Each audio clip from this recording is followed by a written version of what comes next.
foremost topic that is dear to me. That is climate change. So on this channel, we are going to look at the issues of climate change, and I will explain what climate change is all about and why do we need to protect our environment. And then we also explore other social issues, politics. We look at, just the general science. We look at social issues. We look at the economic. But for now, the focus is on climate change. When you hear climate change, what comes to your mind? For a lot of people, the sky, the weather. For some, maybe the environment. For some, just the general environment. For some, big industry, burning fossil fuels, or you think of other issues.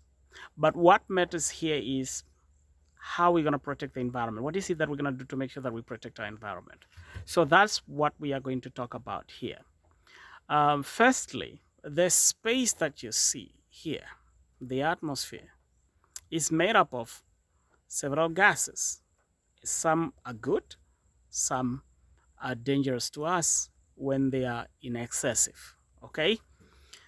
The biggest is nitrogen. So the atmosphere you see, the space you see, is made up of 78% of nitrogen, okay, and then 21% of oxygen. They all don't mean harm to us, okay?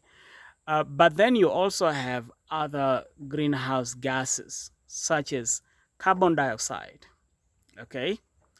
Now, carbon dioxide, or CO2, has the potential to trap heat. You have the light, you have the sunlight. When the light, you have the sun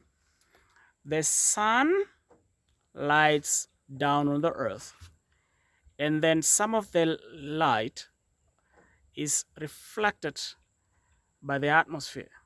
You have that thick layer, the ozone layer, so it reflects some of the heat, some of the light back.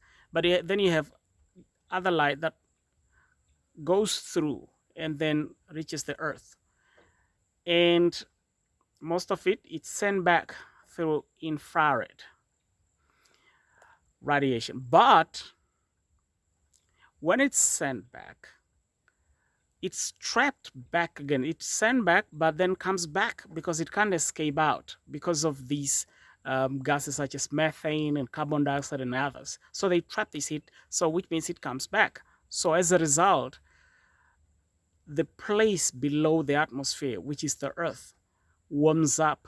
Now you have colder areas, you have big glacial areas, such as areas where you have big ice, so that can melt.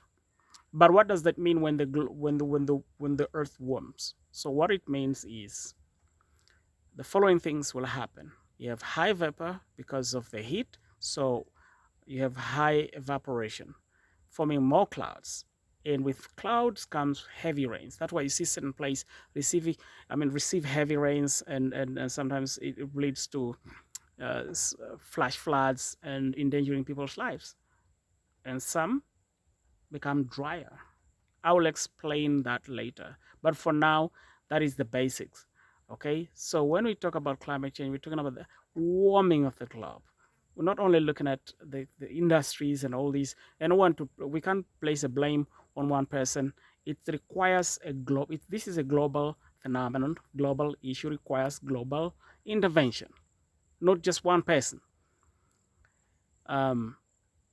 That's what we are going to look at going forward. And please subscribe to my channel for more videos as I explain climate change. We travel, look for areas that are prone to climate change and all these things. And Namibia is one of it, but we'll explain in detail what this climate change is all about. So, but when we talk about climate, we're looking at all these green house gases, such as methane, such as carbon dioxide, that when they are in excessive, we need carbon dioxide in the atmosphere. Don't get me wrong.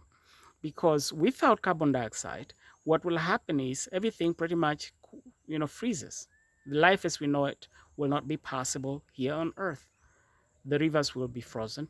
Every part of where you have water or H2O will freeze. So there won't be life. So we need this a certain level of carbon dioxide to regulate the temperature. So we need a bit of warmth. But once it is in excessive, then it leads to high temperature. And the globe or the world is warming, at least according to scientists, by 1%. And the rate at which the world is warming is alarming. It is very frightening. And this is what climate change is all about. That's why all of us, it's our duties and responsibility to make sure that we take care of our environment. It's not just of certain people or those who think, no, I don't care. Or maybe my contribution does not matter. The world is so big. Now, methane, we will explore methane. Methane is a very, very dangerous gas, and normally it's produced through burp or even fat of a cow. You have over 1 billion cows. You have over 1 billion cattle around the world, and they all burp this methane that goes up and then warms, as a result, traps the UV and then warms the environment, or warms the world or the earth. So that's why it's very dangerous. But we'll explain that in